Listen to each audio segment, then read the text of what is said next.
Magandang tanghali po sa inyong lahat. So po, kakain na po ako ngayon. Ito po ang aking ulam, yung pong talbos, nagkaroon po ng puso. Nilagyan po ng asim. Nilagyan po ng asim yung talbos, tapos nilagyan ko rin po ng puso ng saging. Ayan po yan, oh.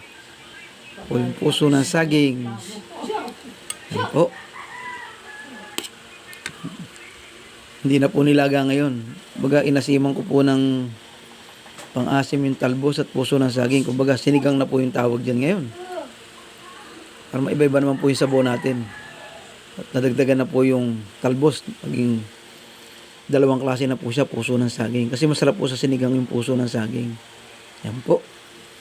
Ang uulamin ko ngayon. Puso ng saging at talbos ng kamuti. Na sinigang ko po. Yan po.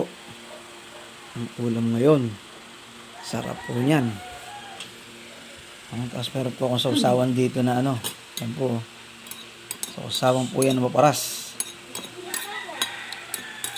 Yan po ay hala na po kayo kung anong hula nyo dyan sa sausawan ko na yan.